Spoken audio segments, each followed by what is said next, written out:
Hello दोस्तों, एक बार फिर आपका स्वागत है अपने YouTube channel JP inspire academy पर। देखिए, आज की हिंदी क्लास में हम पढ़ने वाले हैं बाच्चे।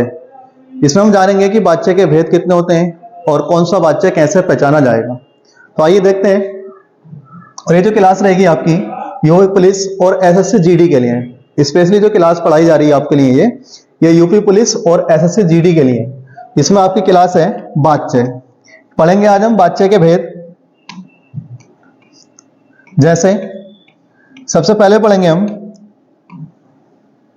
बाच्चे की परिभाषा, कि बाच्चे की परिभाषा क्या होती है। तो बाच्चे की परिभाषा होती है कि वाक्य में क्रिया के जिस रूप से कर्ता, कर्म व भाव की प्रधानता का पता चले उसे बाच्य कहते हैं। और बाच्य का जो अर्थ होता है उसका अर्थ होता है कहना या बोलना। अर्थात हम कह सकते हैं कि वाक्य में बोलने की प्रधानता का पता चले कर्ता के रूप में या कर्म के रूप में या भाव के रूप में। यानी जो भी हमने कहा है वाक्य के अंदर उसकी प्रधानता या तो कर्ता के रूप में होगी या कर्म के रूप में होगी या भाव के रूप में होगी, तो उसी को हम बोलते हैं बाच्य। और बाच्य के भेद कितने होते हैं? 3। इसमें नंबर 1 होता है कर्तवाच्य, दूसरा होता है कर्मवाच्य और तीसरा होता है भाववाच्य। यानी बाच्य कितने भेद है? 3। पहला कर्तवाच्य, कर्मवाच्य और भाववाच्य। तो जहां पर कर्ता की प्रधानता होगी वहां कर्तवाच्य होता है, और जहां पर कर्म की प्रधानता होगी वहां कर्मवाच्य होता है, और जहां भाव की प्रधानता होगी वहां पर भाववाच्य होगा। तो आइए देखते हैं कैसे इनकी पहचान करेंगे, कर्तवाच्य, कर्मवाच्य और भाववाच्य की। तो सबसे पहले पढ़ेंगे हम कर्तवाच्य। तो कर्तवाच्य क्या होता है कि जब वाक्य में कर्ता की प्रधानता हो तो वहां कर्तवाच्य होता है। यानी जो भी वाक्य दिया हो अगर उसमें कर्ता की प्रधानता है तो वहां पर कर्तवाच्य होता है। या जहां वाक्य में क्रिया का स्वरूप कर्ता के अनुसार हो, तो दोनों ही बातें सेम है, या तो कर्ता की प्रधानता हो या क्रिया जो होगी वो कर्ता के अनुसार होगी, उसे हम क्या कहेंगे? कर्तवाच्य। नोट, सकर्मक और अकर्मक दोनों क्रियाओं का प्रयोग किया जाता है। जो कर्तवाच्य होगा इसमें सकर्मक क्रियाओं का भी प्रयोग किया जाएगा और अकर्मक क्रियाओं का भी प्रयोग किया जाएगा। और सकर्मक और अकर्मक क्रिया की पहचान कैसे की जाती है इसकी वीडियो मैं पहले ही बना चुका हूं, आप पीछे जाके देख सकते हैं। जैसे राम किताब पढ़ता है, बच्चा खेलता है, सीता पत्र लिखती है, शंकर रामायण पढ़ता है। तो आप यहां पर देखिए क्रिया क्या है? पढ़ता, पढ़ना क्रिया है, और किताब क्या है? एक कर्म है। लेकिन यहां पर किताब क्या? स्त्रीलिंग है, और क्रिया कैसी है? पुल्लिंग है। तो पुल्लिंग कौन है यहां पर? राम, और राम क्या है? कर्ता।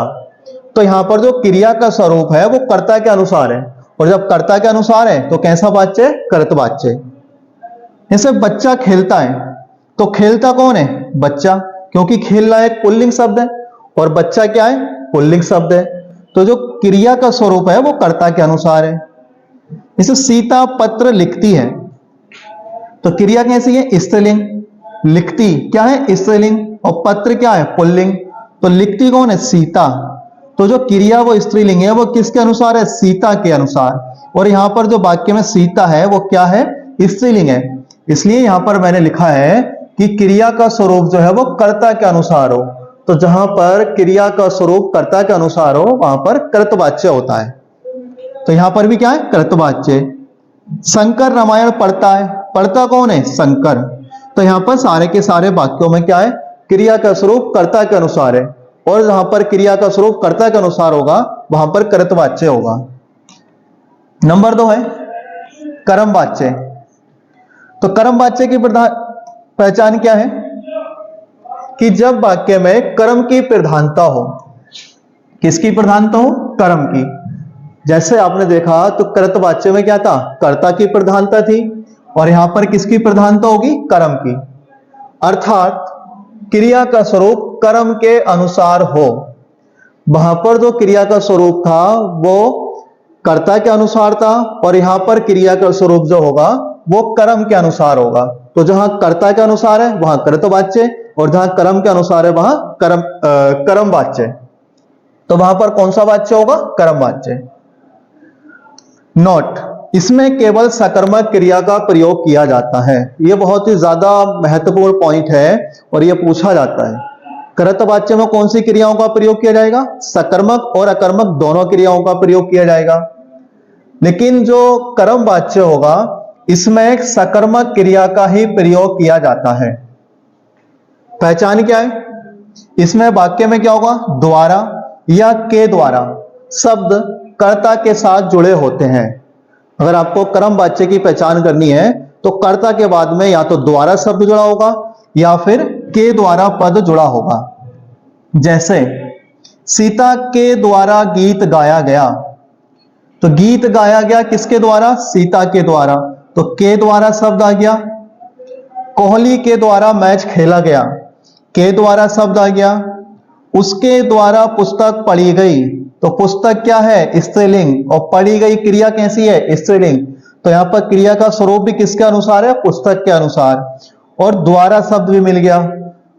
पुलिस के द्वारा चोर पकड़ा गया, पकड़ा गया कौन? चोर। चोर क्या है यहां पर? कर्म, और पुलिस क्या है यहां पर? स्त्रीलिंग, और पकड़ा गया कैसी क्रिया है? पुल्लिंग। तो जहां पर या तो आपको यह पहचान हो जाए कि क्रिया का स्वरूप कर्म के अनुसार हो, या फिर आपको जहां भी द्वारा या के द्वारा इन दोनों में से अगर कोई भी शब्द जुड़ा मिला है तो वहां पर कर्म वाच्य होता है। तो यह सारे के सारे वाक्यों में कैसा वाच्य है? कर्म वाच्य। नंबर 3 है भाववाच्य। तो भाववाच्य में क्या है कि जब वाक्य में कर्ता कर्म की प्रधानता ना होकर भाव की प्रधानता होती है वहां भाववाच्य होता है। या वाक्य में निषेधात्मक शब्द जुड़े हो। निषेधात्मक का मतलब ना शब्द मिल जाए, नहीं शब्द मिल जाए, मत शब्द मिल जाए, ये सब क्या है? निषेधात्मक शब्द। और जहां पर भी इस तरह के निषेधात्मक शब्द जुड़े हो और वहां ना तो कर्म की प्रधानता हो और ना ही कर्ता की प्रधानता हो, अर्थात किसकी प्रधानता हो? भाव की प्रधानता हो, तो जहां पर भाव की प्रधानता होगी वहां पर भाववाच्य होता है। नोट पॉइंट क्या है? इसमें अकर्मक क्रियाओं का प्रयोग किया जाता है। दोबारा सुन लेंगे। जो कर्तवाच्य था उसमें सकर्मक और अकर्मक दोनों क्रियाओं का प्रयोग किया जाता है, और जो कर्म वाच्य है उसमें सकर्मक क्रिया का प्रयोग किया जाता है, और जो भाववाच्य है उसमें अकर्मक क्रिया का प्रयोग किया जाता है। जैसे बच्चों से चुप रहा नहीं जाता, तो नहीं शब्द आ गया। मैंने अभी बोला था कि जहां पर निषेधात्मक शब्द जुड़े हो तो वो क्या है? भाववाच्य। पक्षियों से उड़ा नहीं जाता, तुमसे उठा नहीं जाता, घोड़े से रेत में दौड़ा नहीं जाता, अब चला जाए। तो यहां पर क्या है? ना तो कर्ता की प्रधानता है और ना ही कर्म की प्रधानता है। यहां पर क्या है? भाव छुपा है कि तुमसे उठा नहीं गया, तो क्या था? भाव है। घोड़े से रेत में दौड़ा नहीं जाता, क्या है? भाव है। अब चला जाए क्या है? भाव छुपा है। बच्चों से चुप नहीं रहा जाता, ये क्या है? उनका भाव है। तो जहां पर ना तो कर्म की प्रधानता हो और ना ही कर्ता की प्रधानता हो वहां पर कौन सा वाच्य होगा? भाववाच्य। पहचान क्या है? नहीं, मत, ना आदि शब्द जुड़े हो। क्रिया कौन सी होगी? अकर्मक क्रिया। जैसे चुप रहना क्या है? अकर्मक क्रिया। उड़ना क्या है? अकर्मक क्रिया। उठना, बैठना, दौड़ना, चलना, फिरना, ये सब क्या है? अकर्मक क्रिया। तो ये तो हो गई पहचान कि कर्त वाच्य की पहचान कैसे करेंगे, कर्म वाच्य की पहचान कैसे करेंगे, भाववाच्य की पहचान कैसे करेंगे। अब मान लीजिए कि आपको कोई वाक्य दे दे, जैसे कोई वाक्य दे दे आपको कि माता जी ने खाना बनाया, और आपसे कह दे कि इसको कर्म वाच्य में बनाइए। कह देगा माता जी ने खाना बनाया और कह दिया जाए इसको कर्म वाच्य में बदलिए, तो क्या लिखेंगे? माता जी के द्वारा खाना बनाया गया। क्या लिखेंगे? माता जी के द्वारा खाना बनाया गया। तो ये क्या बन जाएगा? कर्म वाच्य। जैसे वह दौड़ा, वह दौड़ा क्या है? कर्त वाच्य। दौड़ने का प्रभाव किस पर है? वह। और इसी को बदल दें कर्म वाच्य में, तो कर्म वाच्य में कैसे बदलेंगे? उसके द्वारा दौड़ा गया। क्या बनाएंगे? उसके द्वारा दौड़ा गया। ये क्या बन गया? कर्म वाच्य। इसी का क्या बन जाएगा? भाववाच्य। यानी वह दौड़ा, इसी को बोल दिया जाएगा कि इसको आप भाववाच्य में बदलिए। तो भाववाच्य में कैसे बदलेंगे?